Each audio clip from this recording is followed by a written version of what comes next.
جی ایک دفعہ پھر ہم آپ کو خوش آمدید کہتے ہیں پروگرام انوار سحر میں۔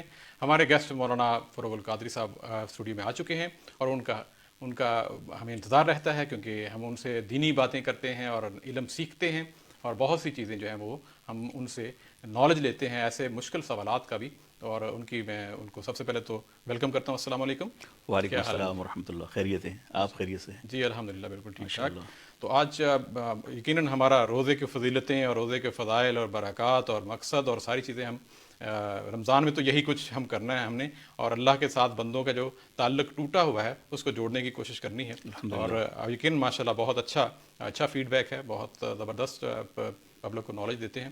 تو جس طرح ہمارے پاس ٹائم بہت زیادہ آج شاید ابھی باقی نہ ہو، لیکن انشاءاللہ ہم اس کو کوشش کریں گے کہ اس ٹاپک کو آج جو ہے وہ روزے کا خاص طور پہ جو مقصد ہے اس پہ ہم آج کا ہمارا نقطہ رہے گا، اور اس کے بعد جو ہے روزہ ہمیں سکھاتا کیا ہے، مقصد اس کا کیا ہے، ہم اس سے کیا کچھ لے سکتے ہیں۔ تو اس حوالے سے آپ نے وہ جس طرح سورہ بقرہ کی آیت نمبر جو 183 ہے، جس میں کہا گیا اے ایمان والو تم پر روزے فرض کر دیے گئے جس طرح تم سے پہلی امتوں پہ فرض کیے گئے تاکہ تم متقی ہو جاؤ۔ تو ہمیں یہ آپ بتائیے کہ متقی بننے کے لیے ہمیں ایک عام مسلمان کو کیا کرنا چاہیے؟ بسم اللہ الرحمن الرحیم۔ قرآن عظیم نے روزے کا حاصل جو بتایا ہے وہ تقویٰ ہے۔ یا ایھا الذین آمنوا کتب علیکم الصیام کما کتب علی الذین من قبلکم لعلکم تتقون۔ اے ایمان والو، تم پہ رمضان پاک کا روزہ فرض کیا گیا ہے، اہل ایمان سے مخاطب ہے اللہ، اور جسے تم سے پیشتر امتوں پہ فرض کیا گیا لعلکم تتقون، کہ تم متقی بن جاؤ۔ اس میں تین باتیں معلوم ہوتی ہیں۔ اللہ نے اہل ایمان سے مخاطب کی ہے، خدا اہل ایمان سے اللہ مخاطب ہے، اور اہل ایمان کے لیے فریضہ روزہ ہے۔ اور اہل ایمان جب ایمان کی تمام تر لوازمات اور اس کی سچائیوں اور صداقت و حکام الہی کے ساتھ روزہ رکھیں گے، رضا الہی کے ساتھ، تو اس کا حاصل تقویٰ ہے، لعلکم تتقون، تاکہ تم متقی بن جاؤ۔ تقویٰ کیا ہے؟ ایک عام آدمی اپنی روزمرہ زندگی میں تقویٰ کیسے حاصل کر سکتا ہے؟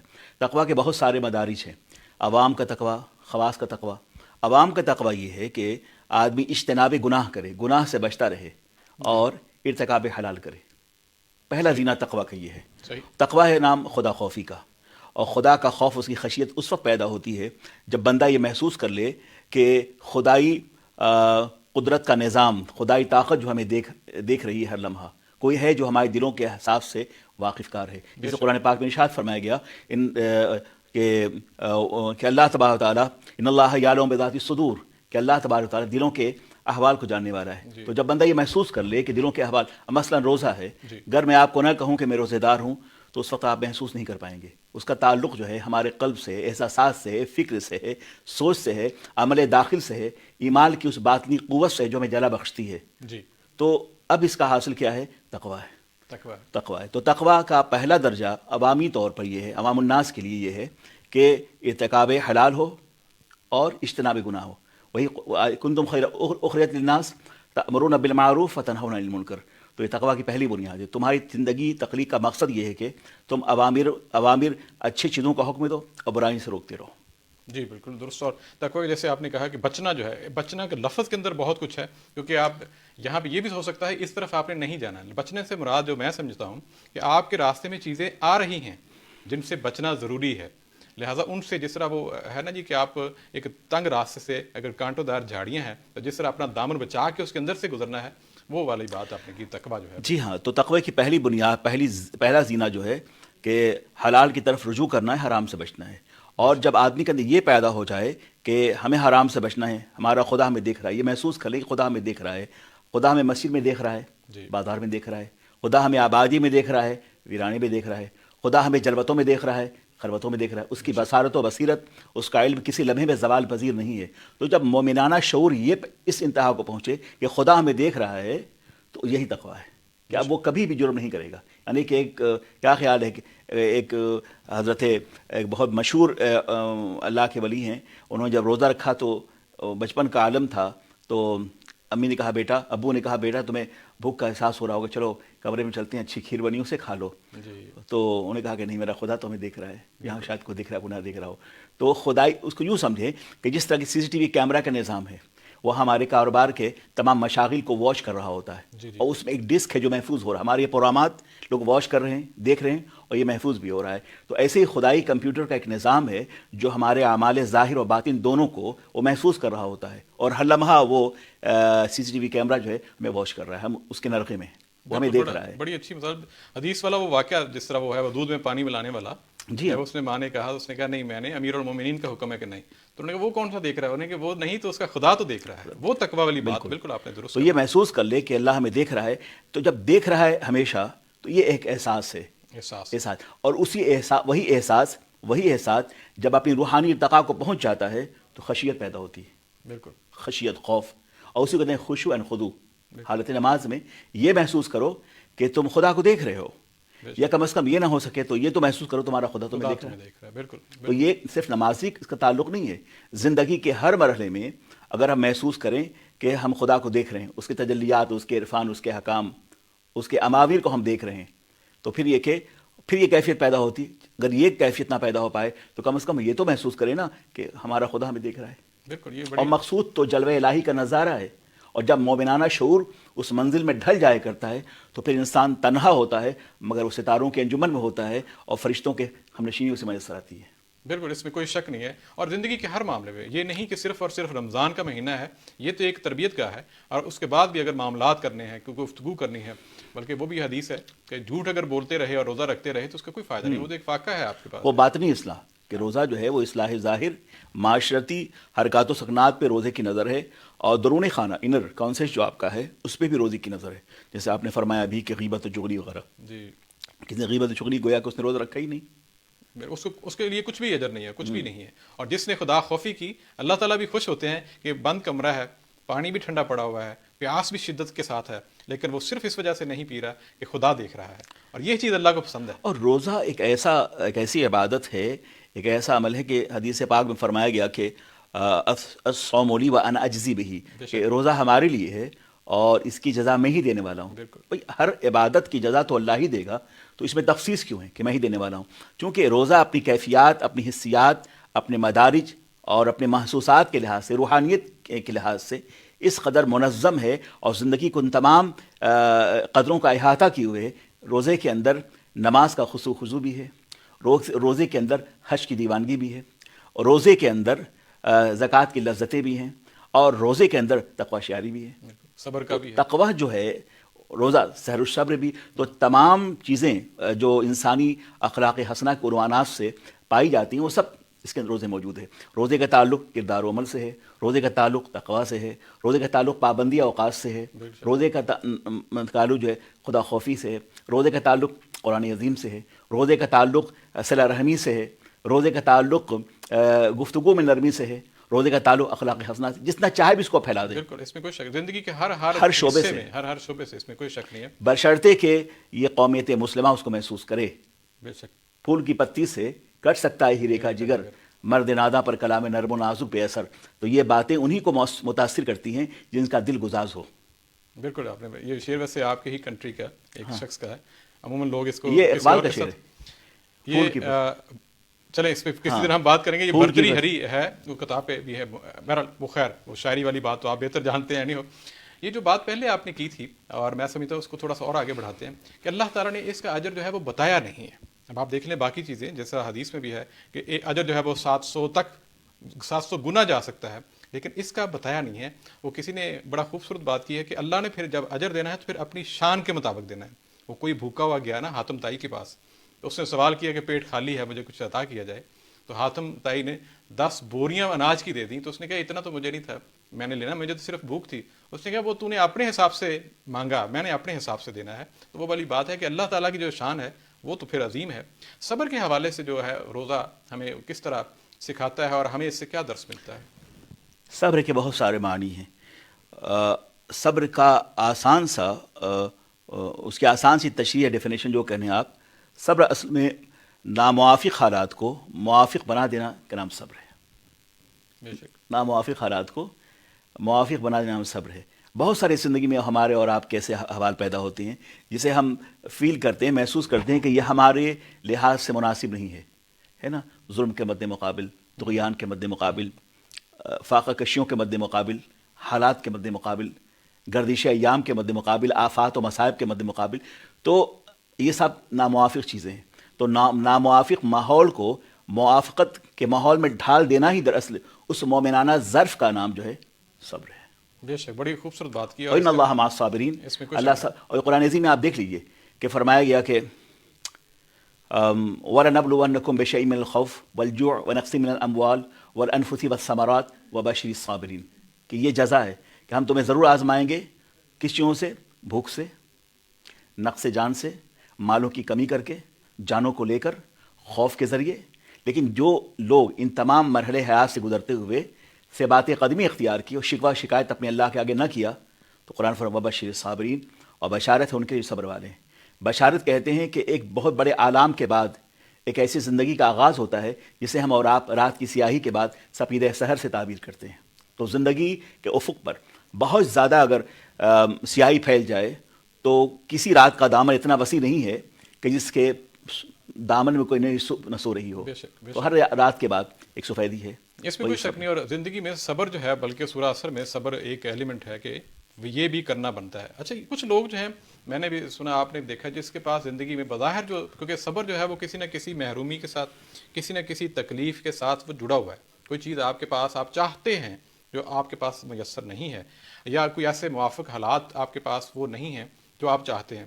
ان ناموافق حالات، ایسی سچویشن، ایسی کنڈیشن کو آپ صبر کرتے ہوئے برداشت کرتے ہیں. موافق بنانا اس کو. موافق بنانا ہے. کچھ ایسے لوگ جو زندگی میں نارملی ان کے پاس پیسہ، ریل پیل، شہرت، ہر چیز ہے، یہ مادہ جو ہے وہ مسنگ ہوتا ہے. اس مادے کو اس طرح کے لوگوں کی زندگی میں ڈالنے کے لیے، یا وہ کیسے تلاش کریں صبر کو، اس پہ تھوڑی سی روشنی ڈالیے کہ وہ مسنگ ایلیمنٹ ہے ان کے لیے، یا ان کا صبر کچھ اور ہے. وہ جو تمام چیزیں آپ نے شمار کروائی ہیں اس کے مقابل اللہ کی پناہ تلاش کرنا جو ہے صبر ہے.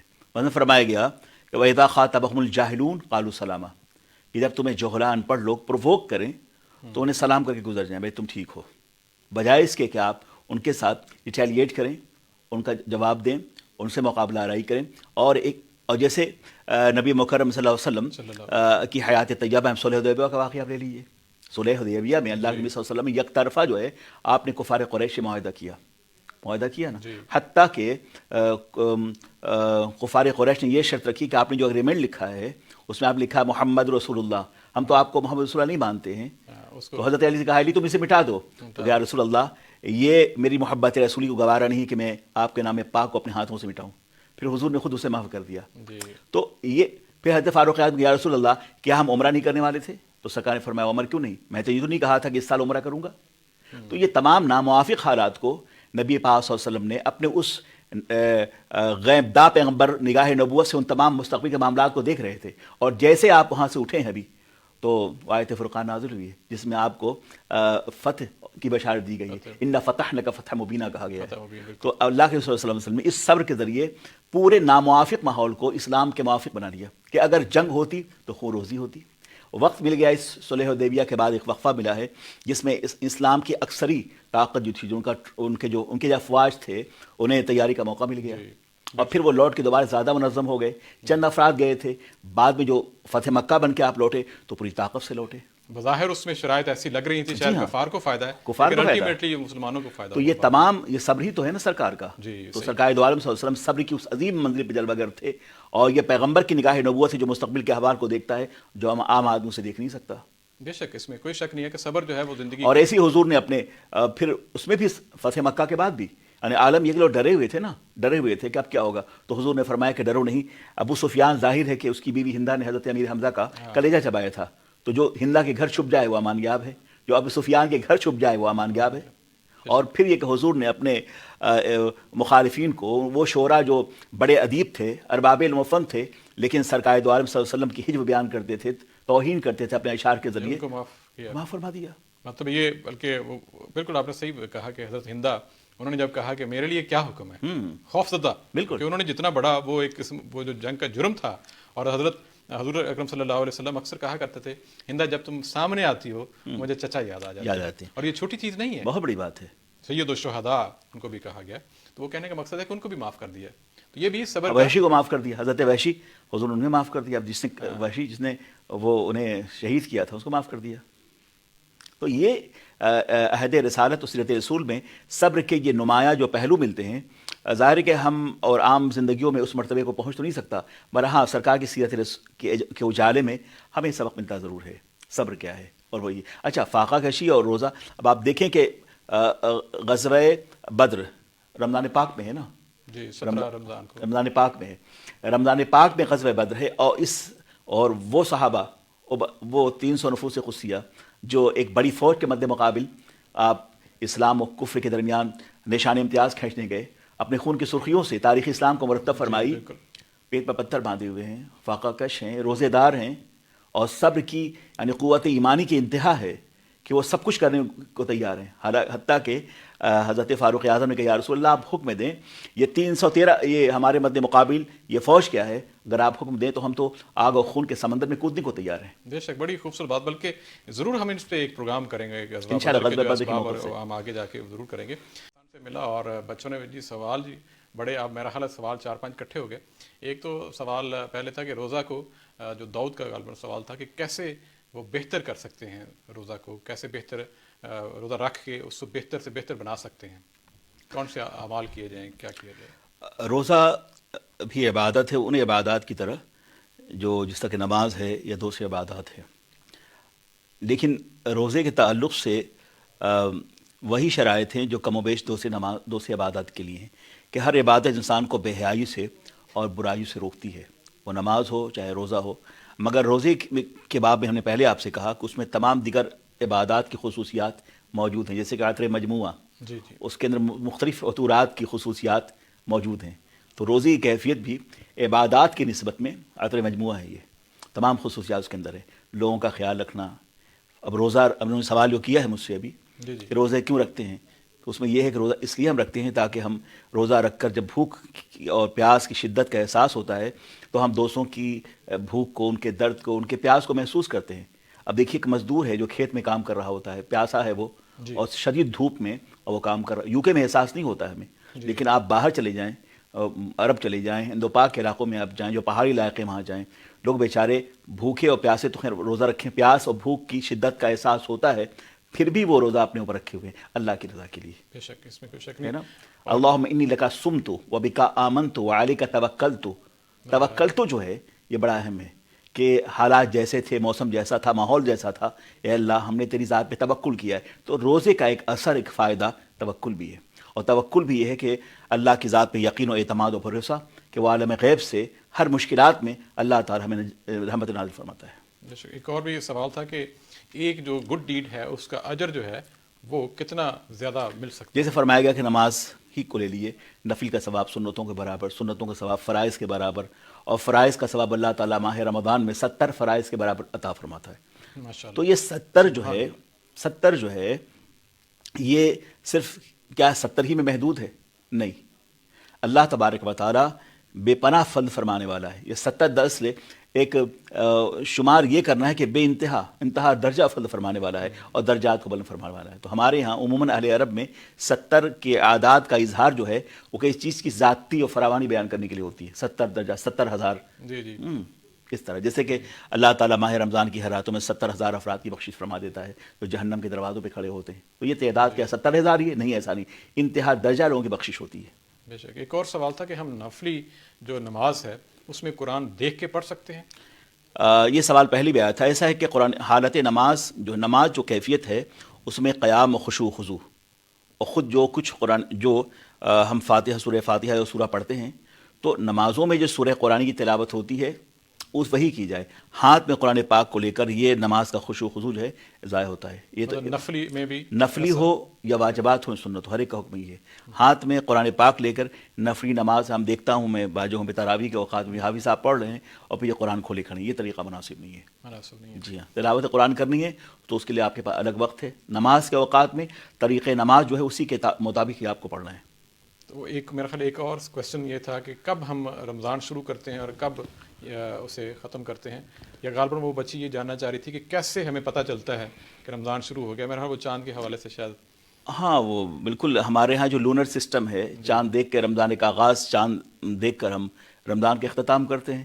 اور ایسے سحری ہے from dawn till sunset, یہاں بھی جو ہے یہ ہے. جی بالکل. بہت زبردست کویشچن سے بچوں کے، اور یقیناً ہم بچوں نے اور بھی بہت question- اچھا سوال کیا. بہت اچھے کویشچنز اور بھی آتے رہیں گے. تو آج جو ہے وہ جتنا ہم نے آج پڑھا ہے، ہم ایک ایڈ کرتے ہیں کہ آئندہ ہم انشاءاللہ دعا بھی اچھا، یہ رمضان پاک میں ایڈ کر دوں آپ کی اس میں کہ جیسے کہ عموماً کہا جاتا ہے کہ فواحشات سے بچنے کے لیے کہ بھئی شیطان قید کر لیے جاتے ہیں، جنت کے دروازے کھول دیے جاتے ہیں، جہنم کے بند ہو جاتے ہیں. جہنم کے دروازے بند ہو جاتے ہیں، جنت کھول جاتے ہیں، اور شیاطین قید کر لی جاتے ہیں. تو اب اگر شیاطین قید کر لی جاتے ہیں رمضان کے مہینے میں، تو ہم نے تو ایسے واقعات پڑھے ہیں کہ رمضان کے ایام میں فلاں جگہ پر اتنے لوگ شراب پی کے مر گئے، ہے نا، جی جی، وہاں چوری ہوئی، وہاں ڈاکہ برائی زنی، زیرو تو نہیں کہیں بھی ہوتی ہے نا. تو اگر واقعتاً شیاطین ماہ رمضان میں قید کر لیے جاتے ہیں تو یہ گناہ تو نہیں ہونا چاہیے تھا نا، یہ کیوں ہو رہا ہے پھر؟ اس کا جواب حقیقتاً ایسا نہیں کہ شیاطین پابہ زنجیر کیے جاتے ہیں. مقصد یہ ہے کہ مومنانہ طاقت روزے سے وہ حاصل ہوتی ہے کہ اس کے مد مقابل شیطان کا شر جو ہے وہ کامیاب نہیں ہوتا. یہ اس کی آسان سی تشریح ہے. اچھا نقطہ آپ نے بیان کیا.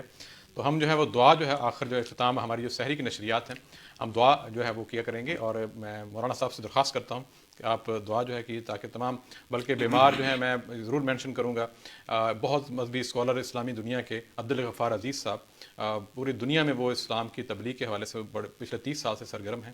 تو اس وقت وہ کینسر کے مریض اور لاہور میں زیر علاج ہیں. ان کے لیے خاص طور پہ خصوصی دعا کیجیے، اور جتنے بھی مریض جو ہیں، جتنے بھی لوگ جو ہیں حاجت مند ہیں، سب کے لیے دعا کیجیے. انشاءاللہ دعائے مغفرت ہم تمام ساتھیوں کے لیے کریں گے. ہمارے بھائی طارق صاحب کے والد ماجد کا بھی انتقال ہوا، جی بالکل. ان کے لیے بھی جناب بھائی اپنے فیصل صاحب کے والد ماجد، ان کے لیے، تمام دوستوں کے لیے، اور تمام مرحومین مغفورین کے لیے. ربنا آتنا فی الدنیا حسنہ وفی الآخرۃ حسنہ وقنا عذاب النار. ربنا ظلمنا انفسنا وان لم تغفر لنا وترحمنا لنکونن من الخاسرین. رب قدیر، ماہ رمضان کا یہ صیام، یہ قیام، یہ افطار و سحر اور یہ واعظ و نصیحت مولا قبول فرما. آمین. اس کار خیر کا اجر عظیم ہم سب کو عطا فرما. آمین. اے اللہ، وہ نظام حیات، وہ زندگی، وہ نظم کرم جو اللہ کے رسول لے کے جلوہ گر ہوئے، مولا ہمیں اس پہ عمل پیرا ہونے کی توفیق عطا فرما. آمین.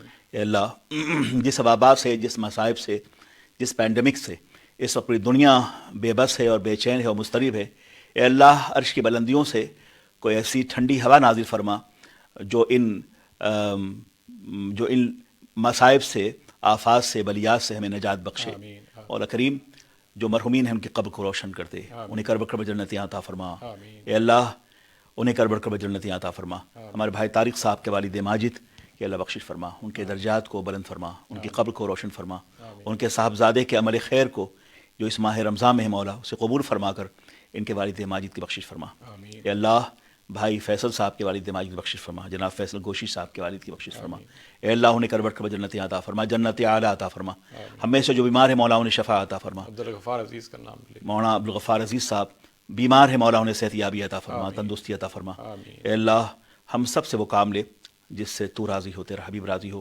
مولا کریم، اس ماہ مبارک جو سحر شب ہے، اے اللہ اس ماہ مبارک میں ہم سب کو وہ تمام خصوصیات و خیرات و برکات عطا فرما آمین. جس کی ہدایت سرور کون صلی اللہ علیہ وسلم نے عطا فرمائی ہے. مولا اس زندگی میں ہمیں کار حسنہ کی توفیق عطا فرما. ہمارے گرد و پیش میں جو افراد بھوکے ہیں، جو ضرورت مند ہیں، جو مصائب زدہ ہیں، ان کی معاونت کی، ان کی اعانت کی، ان کی مدد کی ہمیں توفیق عطا فرما. آمین. اے اللہ، ہم سب سے وہ کام لے جس سے تو راضی ہو، تیرا حبیب راضی ہو.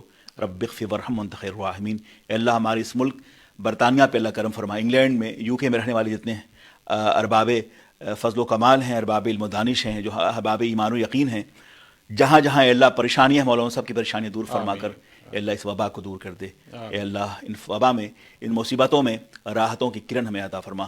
رب اغفر وارحم وانت خیر الراحمین. ربنا فاغفر لنا ذنوبنا وکفر عنا سیئاتنا وتوفنا مع الابرار یا عزیز یا غفار یا ارحم الراحمین. سبحان ربک رب العزة عما یصفون وسلام علی المرسلین والحمد للہ رب العالمین. لا الہ الا اللہ. انشاءاللہ کل پھر اسی وقت اسی پروگرام انوار سحر میں ہماری حاضری ہوگی. اب تک کے لیے خدا حافظ. السلام علیکم. جزاک اللہ.